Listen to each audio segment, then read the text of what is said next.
Listeners, if you think you're too old to launch a tech business, think again. At 62, our guest, Fran Maier, embodies the entrepreneurial spirit, proving that age is no barrier to innovation or success. Stay tuned to grab the gems you need to thrive after 65.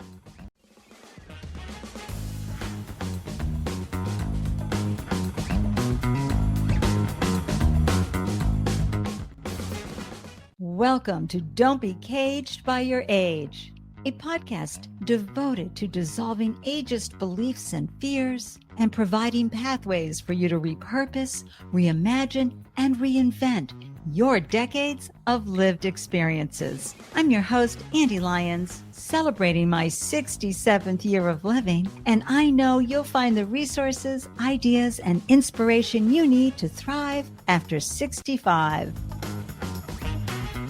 Welcome to Don't Be Caged by Your Age, Fran. I'm so happy you're here to share your insights, stories, and advice with our listeners. I'm so excited to be here too, Ande. Oh, so grateful for your time and your presence.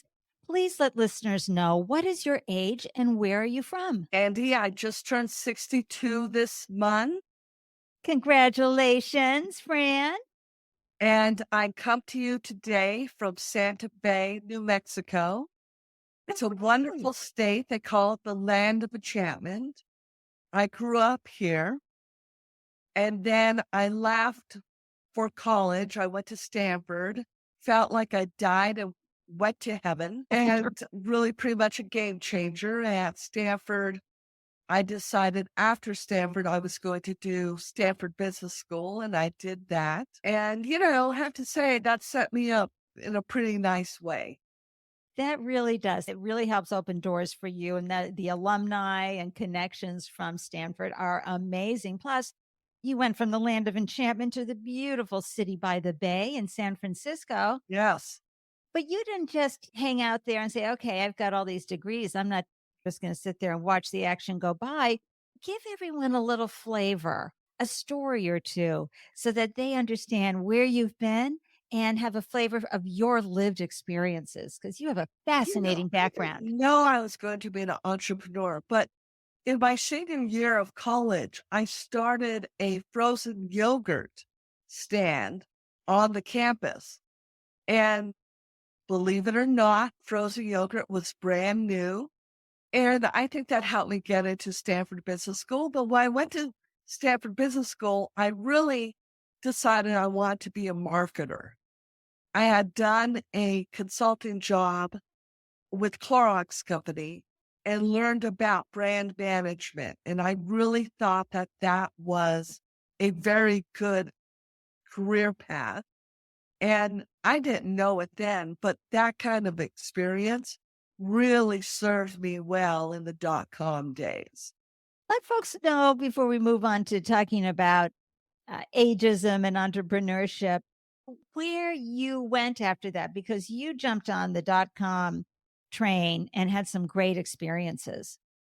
Well, I left Clorox in 94.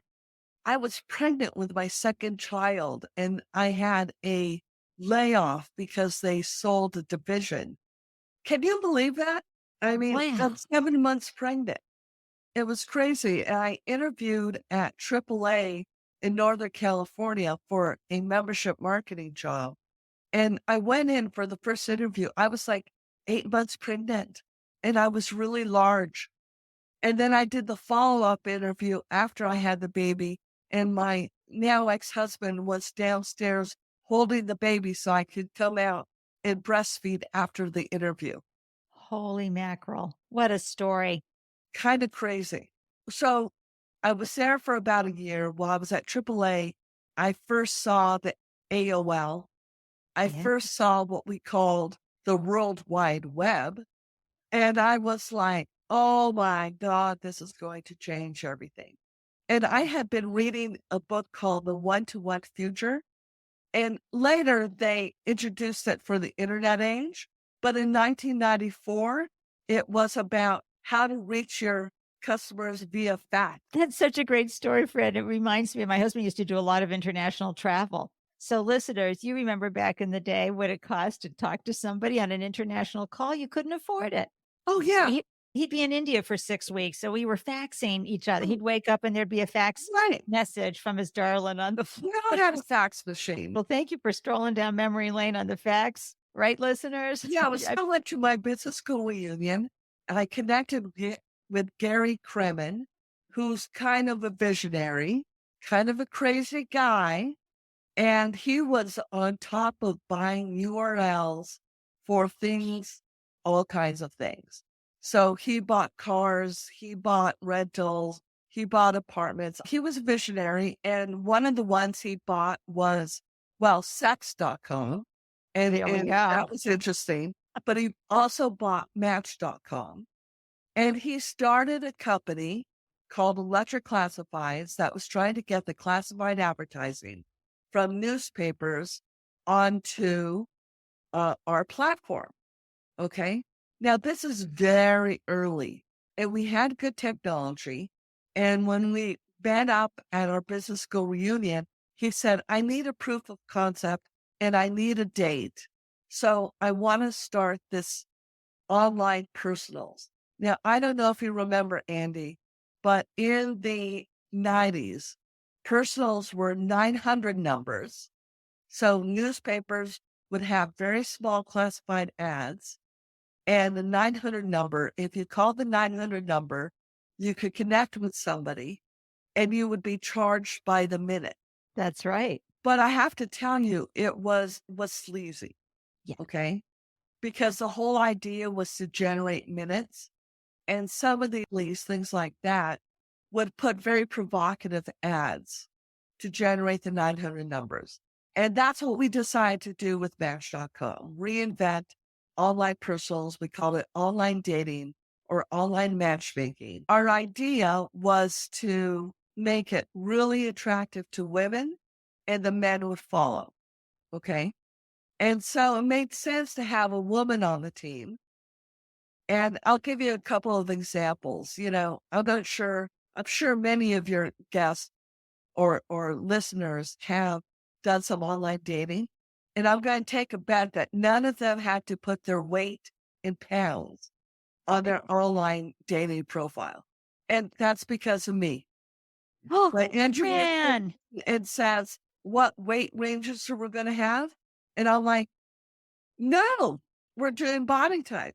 Now, to be fair, it would have been probably good if I had done the same thing for men's height. Listeners, you're hearing it right. This is the woman who co-founded Match.com and got it set up to be female friendly. Safe, anonymous, and fun were our brand watchwords. And we were successful almost from the very beginning because we were the first online dating site that kind of took, I think, brand values. We thought about who our target was. At that point, we identified that the ideal target was a woman around 28, 29, kind of tech savvy, kind of tired of the bar scene, and really wanted to meet people like herself. Right. Pioneer. That's what you are, Fran It was Maier. way fun. Way, way fun. It had to have been a blast. And meanwhile, you are, of course, gaining so much experience between raising capital with investors to bringing continued enhanced tools to the market on Match.com, helping to grow from startup into fully formed company. We sold Match.com in 1998 for less than $8 million. So Whoa. this is an example of being too early. We Yep. didn't understand at that point the power of community, social networking, affiliate marketing, all the stuff we are doing. In fact, I have to show that every ad paid out. Okay. Wow. Who does that with social network? It No. was crazy, but we didn't know. We were too early. And that's a really good point in the whole startup world, listeners, is that sometimes your great idea can be way too early. But I love that you cashed out before things got really crazy during the actual Yeah, I did. blowout. But you learned a lot and you became known as a female founder. And I meet people all the time who met through online dating. And so I feel like one of my motivations is impact, and that had a lot of impact. Absolutely. So as we look where you were at that time in the late 90s and early 2000s, and you're looking ahead and you're thinking, oh my gosh, I don't even want to think about what I'm going to be doing in my 60s. But you were being informed with so many things around you. Did you have any thoughts or beliefs for this time in your life? What were your role models for women aging, especially in the tech industry? But also your thoughts of so often our generation listeners were heavily indoctrinated to you're going to go to either Arizona or Florida and you're going to retire, you're going to play Oh, no, golf, no, I have never thought about cocktails. that. I don't know that I really thought about what I would be doing later in life, you know? Yeah. In the Match.com days, I had 2 kids that were small. I was working all the time. Frankly, I was in San Francisco. There were a lot of parties. Yeah. I was having kinda a good time. And when I left Match, I went to women.com. Hmm. And early on, I really thought that women on the internet, women founders was really something. And I would just say there really wasn't support. Generally speaking, there weren't Yeah. accelerators and support for founders. There certainly wasn't support for female founders. Right. And one of the things that kind of bit me is when we sold it for $8 million, I probably could have raised the money and been the figurehead and the leader of that. And I did not have the confidence. I did not have the support system. I dare say, had I been a guy, Hmm. somebody would have come and said, why don't you lead the next investment That's round? right. And That's right. I learned after we sold it, probably could have done that. Fortunately, 2 startups later, I was at TRUSTe, the internet privacy company. We were a nonprofit industry association. We needed technology. We needed capital. This time I went to my board and I said, I need to raise some money. We need to go for profit. We need to get venture capital. And I did a do-over and raised 10 million from Excel Oh, and got my fair share. And it's very, very nice to get a do-over. very nice. You took the lessons you learned from Match.com and you took it to Trust E and you said, I know what to do now and I have the confidence to Yes, step up and and do I had this. a little bit more support, and you know what? You know what was good about the confidence? The confidence allowed me to go and ask for help. Unfortunately, when you don't have confidence, you don't wanna show the vulnerability to ask for help, Boy, that's true at any age and stage in life. You don't want to look stupid. You don't want to look like you don't know, but it's so right? powerful. It's Oh, so powerful. but listeners, did you hear Fran's when she said, I got my share? I love that. Yeah, yeah, That yeah, needed to happen, and Fran. that served me well. I've been able to sell some shares and reinvest it. And one of the things I was thinking about, and you haven't asked me the question yet, but I was talking to somebody younger than me who is going through a divorce, and she's in her late 40s. Yeah. And, divorce is tough. I went through a divorce in my late 40s. And I told her, oh my God, the 50s were fantastic. Right.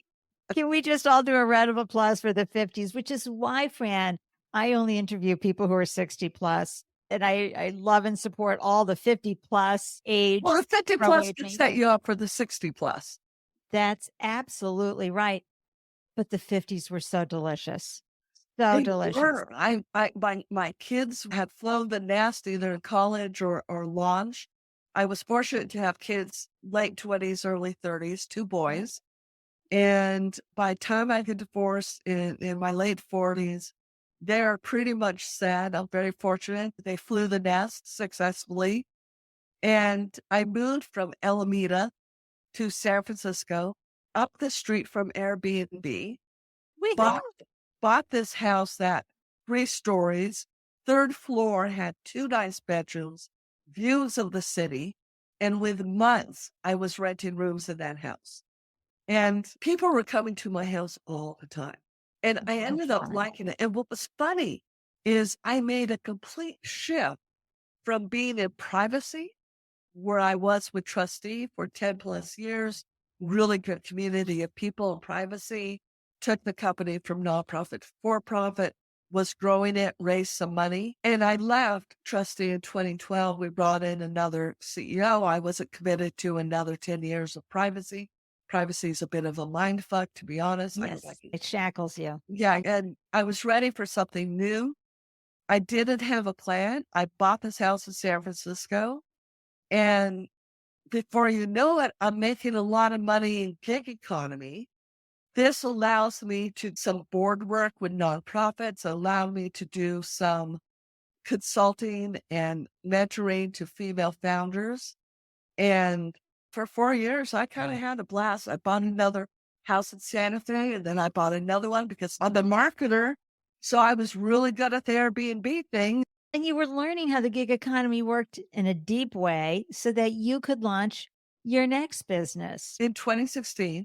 Yeah. But, by 2014, 2015, I was doing some board work, lost the board position because they sold the company. And that was a nice paycheck. I was like, okay, I got to do something. Right. And I was thinking about, because of my Airbnb experience, what are the new businesses that are going to emerge? What are the new, in terms of travel, in this new way of traveling, as well as the gig economy?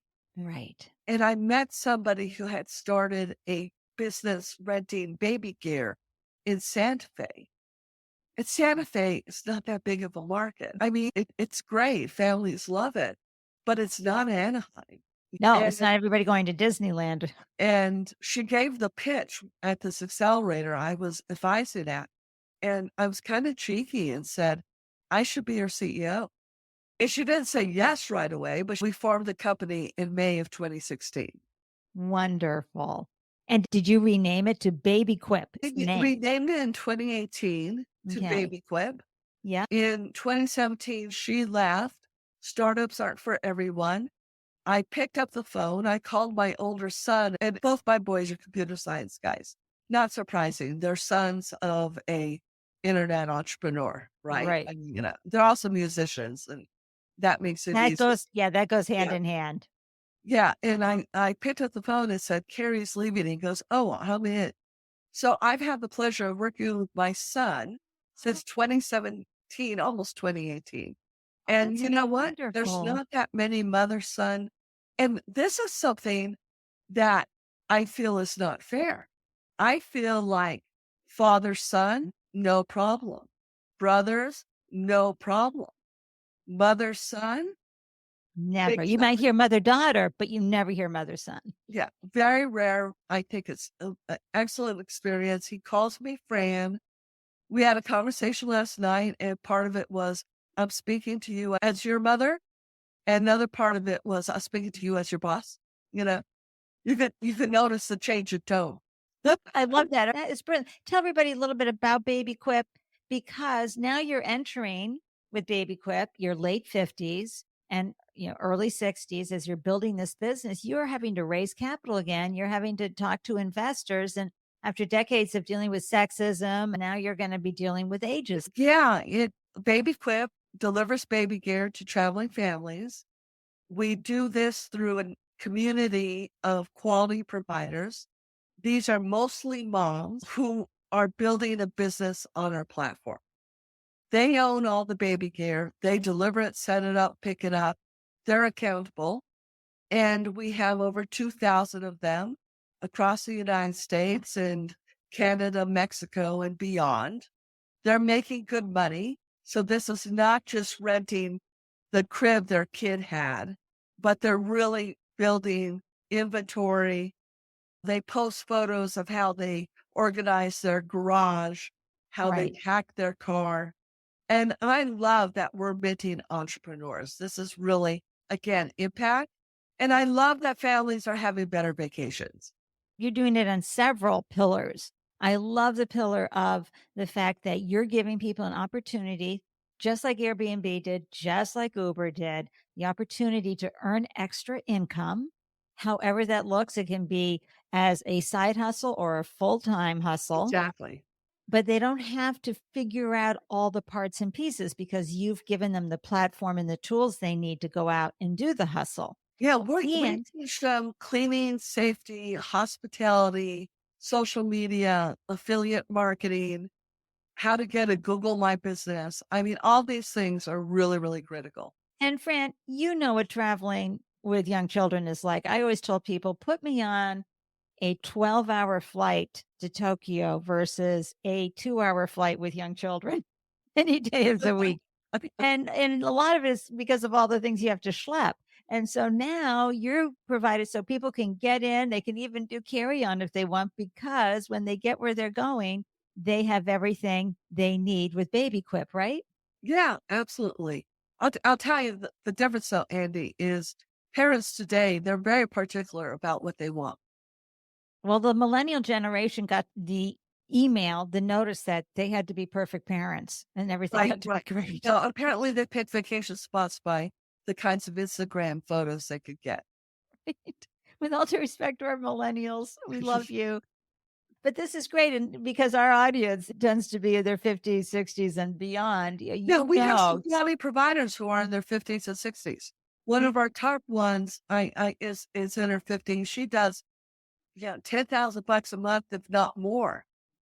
See, and this is great because listeners, this show, Don't Be Caged by Your Age, is to give you ideas of other ways you can earn income and thrive after 65. So I want you to hop on over to babyquip.com. Fran has a special gift for all of you, $20 off any order of $100 or more. And I'm going to have all the info in the show notes, but you're going to use the code, all caps, AGE, AGE 20 at checkout. Okay. But still, you want to go check this out. If it sounds like a great way for you to supplement your Social Security income, whatever that looks like, we want you to be thriving after 65 in the best way for you. And I think BabyQuip is a phenomenal way You know, to grow. the QPs, as we call them, they love helping families like their own, you know? That's And right. grandparents are probably 30% of our business. I would think so, because you're going to grandma and grandpa's. Not often do people stay where they grew up, right?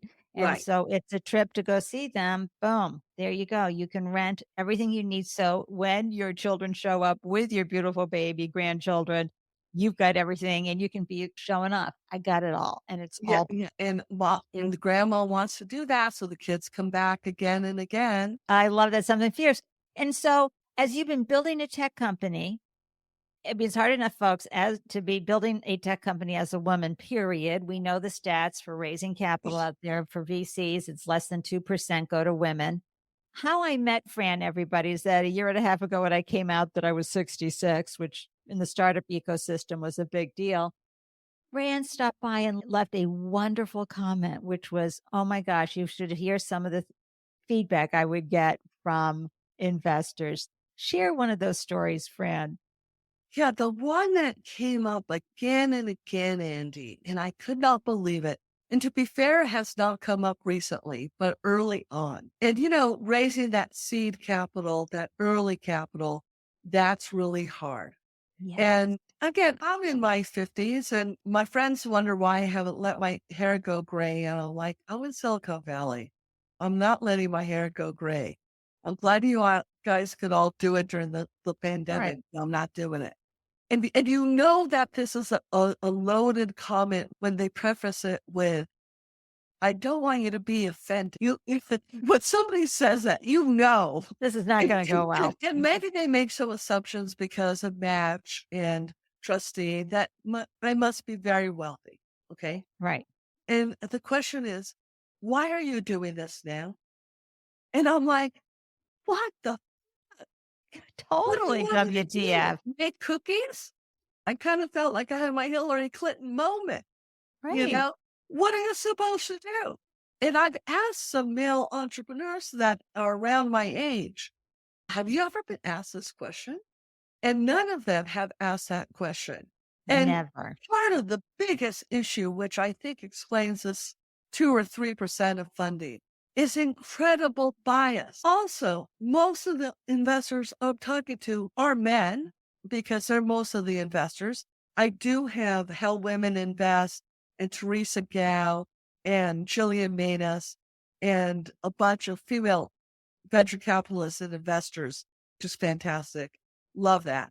But I have to have a lot of guys. You have to have a lot of guys. That's who has the money, right? They And so very, very frustrating that age became another issue.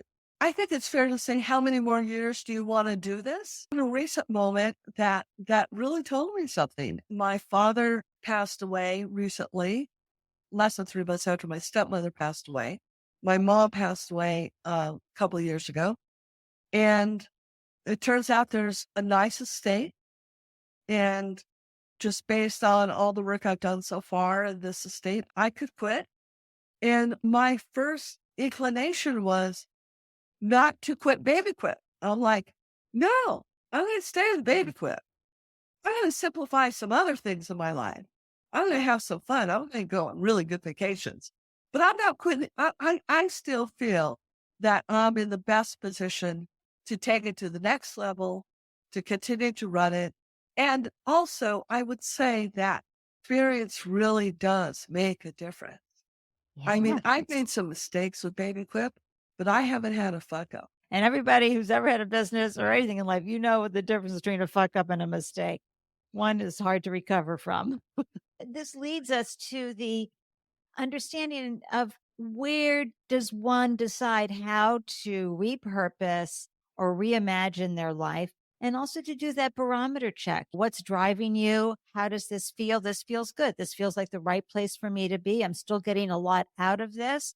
Because listeners, the World Health Organization, I bring this up, I know, a lot, but I can't emphasize it enough. In 2021, the World Health Organization stated that retirement is costing societies billions of dollars because people are getting retired too soon. And when I think of retirement, I think of horses and pastures. Humans are not meant to do nothing. So it is up to you to do the work to find out, tune in and tap into what is making you happy, what would be a better situation for you, but also to not hold yourself back because of your age. Fran is 62. In my opinion, Fran is going to be rocking it for at least another 3 to 5 more years with BabyQuip. But Fran, it may not be at the end of the day the full tilt 65-hour startup week. You can delegate more Yeah, I'm getting better tasks. about that. Yeah, I spend more time on self-care. Yeah. Got to kind of do that. And I'm still focused very much on strategy, results, team building, culture. It's been great. It can be challenging at times, but I still very much have the energy for it. And I don't know, and I think you probably talk about on the show, what is retirement now? When I leave BabyQuip, I'm probably going to I serve as an investment advisor for how women invest. I'll probably do more of that, do some more investing, do some more mentoring, all of Well, that stuff. Fran, I am confident that some idea will percolate up in you, or you'll see something else. You will be engaged until you take Yeah, your last course. breath. Of course. And yeah, and stay connected, stay visible. And that's the biggest challenge with folks that are over 60 is that society has decided that they need to go see you bye-bye. And that level of isolation, loneliness, not being connected, not being engaged is what is harming and causing more illness, advance rapidly, dementia to come in. We need to be engaged Yeah, and really, absolutely. You need community. You need to be around and people, join the hiking club, whatever. for example, listeners, I'm 67. I'm a podcaster, been doing it since 2012. I noticed that the New England area where I'm from Boston, did not have any supportive community group for podcasters. So You I started created one. one. Yeah. New England Podcasters Group, because sometimes if you don't see what you want, you create it. And I just want to drop that out there. Fran, what would you like listeners to know about not being caged by their age to help them understand that institutions are going to try to cage you by your age? There's going to be ageism. How can they take the internalized ageism that they may be experiencing or the ageist beliefs that have come in over the years because, hello, it's everywhere, or what you're supposed to be doing after 60. What advice do you have for listeners to help them You know, thrive after flip it, 65? flip it. It's experience, it's perspective, it's connections. I have so much more to bring to BabyQuip and to my advising because I've been there, seen it, know how these things work, have people to talk to. Just flip it. It's a positive.